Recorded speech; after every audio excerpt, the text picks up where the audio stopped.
Hello everyone, today I'm going to show you some of the more notable traps that beginners should avoid. And they are actually pretty common at the beginner level as well. So let's begin with the first trap. So e4 by white, e5, knight f3, knight c6, bishop c4, the Italian game, and d6 by black.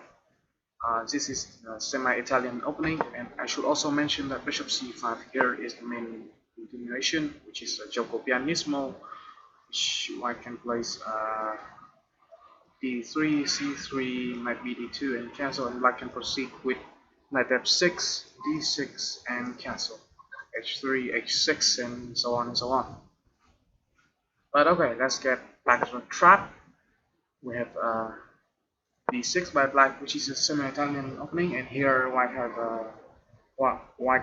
has a variety of options, but developing the knight to c3 is the most natural one.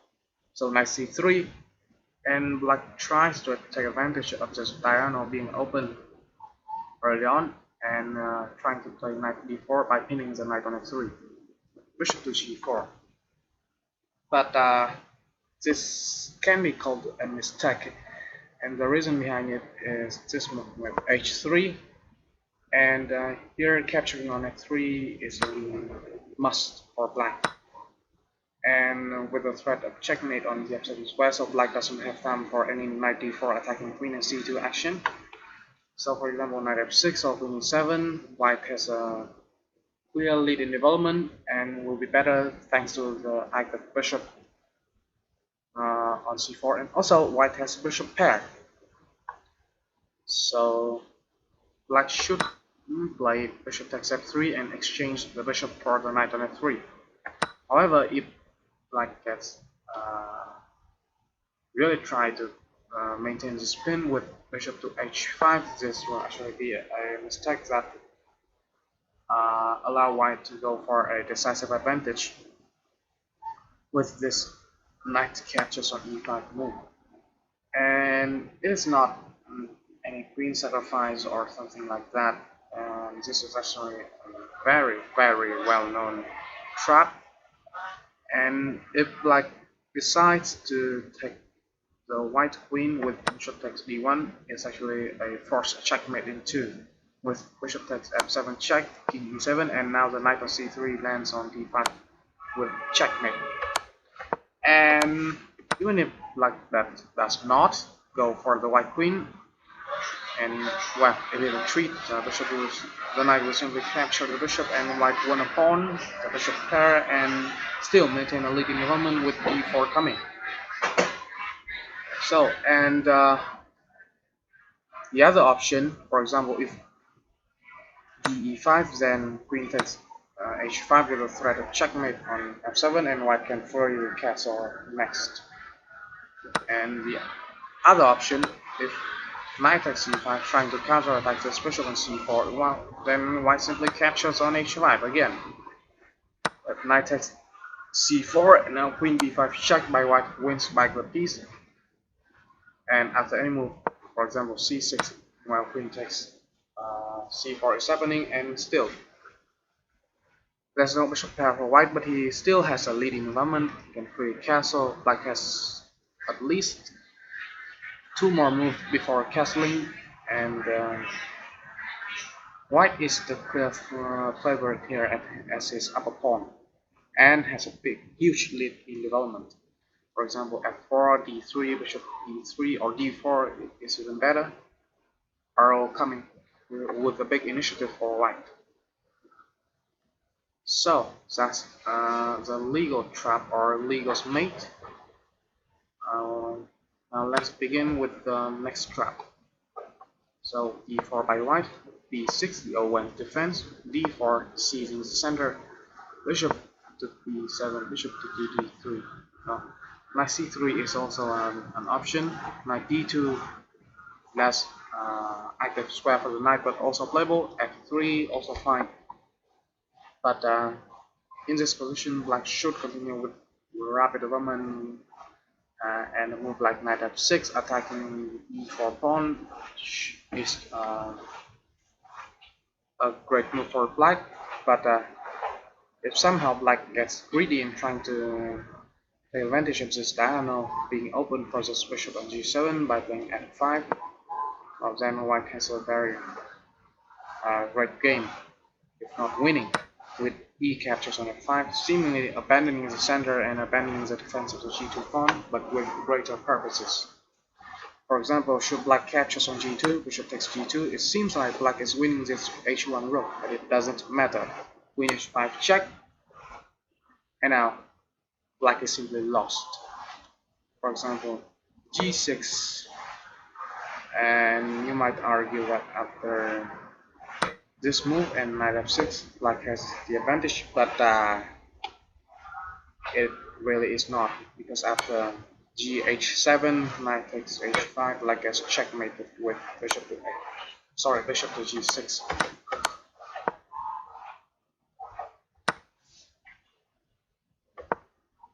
And all in all, black should not capture this g2 pawn, and f5 is a bit too much weakening at the king side. And so that's the second trap. Let's move on to the following. e4. So it's just supposed to do. So this trap is a bit more advanced. So c5 and d4. The Smith-Morrow gambit against the Sicilian defense. c3 captures. Knight to c3, knight c6, knight 3, e6, bishop c4, knight f6, castles, queen c7, queen e2, and black here has a wide range of options, but black can sometimes try this tricky knight g4 idea, and white can play for initiative with something like knight d5. It's not really a piece sacrifice, as white already has a huge lead in development and can sack a piece for open lines leading to the black king, or knight b5 chasing the queen and keeps on playing the game. But if white somehow gets some elusive ideas and play h3 trying to kick away this knight on g4, this will be a huge blunder due to the knight e4 move. And on the previous move, you can see that black is actually threatening some checkmating idea on the h2 pawn, but as long as this knight stays on f3, this idea will not be possible. And for example, even a move like rook b1 should be completely fine for black. But if for any reason white plays h3, then he loses immediately due to knight d4. If knight captures on d4, the checkmating square is removed and queen h2 is checkmate in 1. And if it doesn't play knight takes b4, then what else is there? Capturing the knight on g4 loses to knight captures queen with check, and the bishop has to capture and possess pawn structure. It is simply ugly. And black can play h5, trying to bust open the h5 for attack. You can also play a6 or bishop e7, and if you just count the material, white has 2 knights for the rook, and black is also out of pawn. So black is up 4 points of material and with a much better pawn structure. So this is definitely losing for white. So not an option.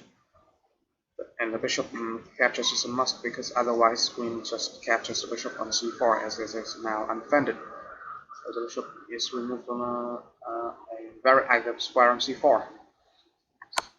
And if neither of the options is played by white, well, for example, queen d1 loses to knight takes f3, and now you can see the bishop is attacked when the king is in check, and if white captures this, then black does not grab the bishop in c4 or play knight to e5 and picks up the bishop in c4, but rather it is actually checkmate, because again the defender of the h2 square, the knight on f3, has been eliminated. So queen h2 is checkmate.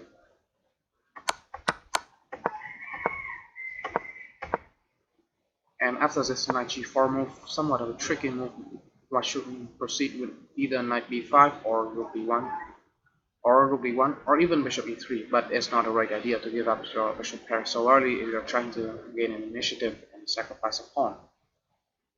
So that's the third trap. Now let's move on to the following trap.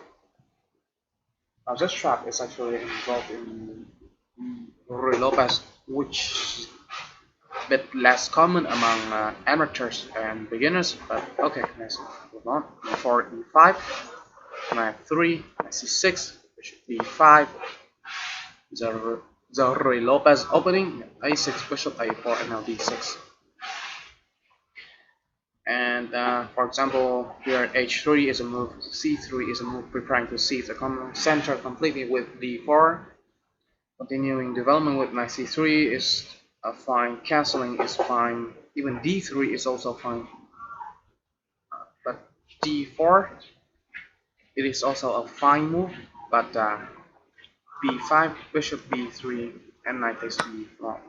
Knight takes b4, e takes b4, and white should not immediately try to regain the material balance with queen takes b4, but rather he should just castle and leave this pawn on d4 and try to gambit a pawn with c3 and c captures on d4. And if black ever captures on c3, white gets knight c3 and he's up a lot in development. And he has 3 open lines for bishops and an active knight on c3. But if white plays queen captures on d4, this will actually lose the game for white. This is actually known as the Archangel trap of the Ruy Lopez. So the winning move for black is c5. Queen d5 attacking the rook and f7, bishop e6, the only move.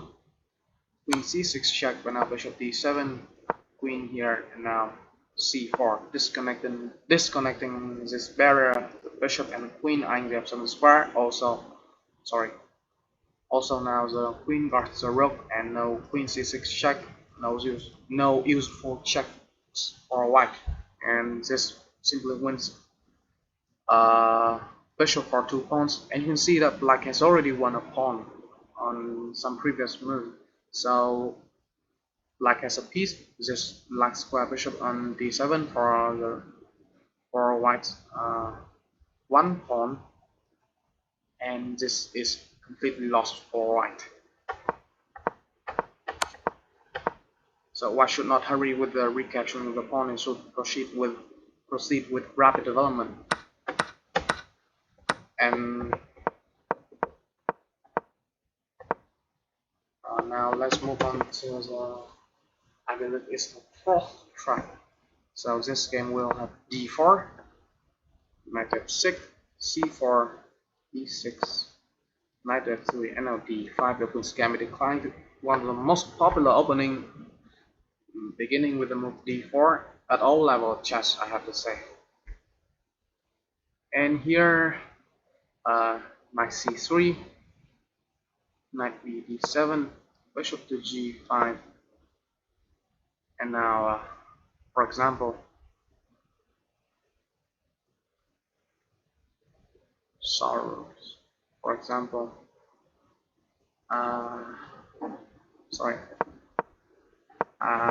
it's not this move order. Knight c3. Well, black can play the Indo-Indian, but black chooses to play d5 out of the trap. Bishop g5 and knight b d7. Seems that the black bishop is pinning this knight on f6, and white try to win a pawn, seemingly with c captures on d5, e captures on d5, and knight captures on d5. But this is simply a losing blunder, as black laugh at white's face and play knight takes d5, and seems that black leaves the queen hanging for free. But it couldn't be further from the truth. As you see, the white king is very short on square here, and black wins with bishop to b4 check. And there's only one move for white, that's to block with the queen to d2, and now black in the truth choose to capture the bishop immediately or capturing the queen and then recapturing the piece. All in all, black is winning a piece in the game. For example, uh, bishop takes h2 check, takes h2, king takes d8, and black is even up in development. As he has uh he's up a knight for white's e pawn, and he can freely develop with the rook to d8, and for example c5, move the knight f6, and bishop f5, bishop g4. All in all, white is totally lost. So you should not grab the pawn on the e5 when it is offered in this fashion, and white should proceed with e3, something like e3, knight f3, bishop d3, recapturing on c4 if black abandons the center with dc4, which is a standard idea in the Queen's Gambit decline. You want to make this bishop lose a tempo by capturing on c4. Black can play bishop e7, castling all in all a pretty equal position. So let's go on to the following track. It also begins with the move d4. So d4, d5, c4. Again, we have the Queen's Gambit, but now black doesn't play e6, the Queen's Gambit declined, or c6, the Slav defense, but rather e5, Albion counter gambit. And I can play this line as it is a pretty fun line, but it is not recommended for a tournament play. For example, de5 is the critical continuation, and d4, grabbing more space, not allowing rapid development by white with knight c3, knight to c3, and white should continue with knight f3, g3, and bishop g2, and leave this pawn there to get some play in. But if somehow white chooses to challenge this pawn immediately, then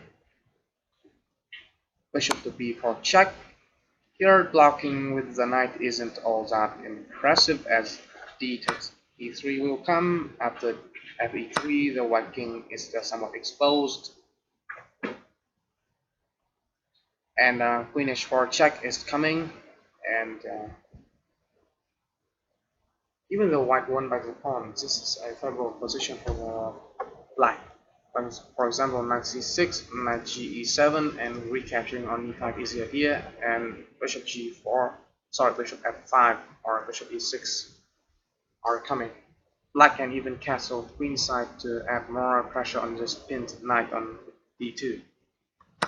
So, blocking with the knight, not really great. Blocking the bishop seems more natural, but this also doesn't work due to, well, it seems that black has to move the bishop, otherwise just bishop captures bishop is winning for white, but well, in fact it's not. Black simply plays d takes e3, and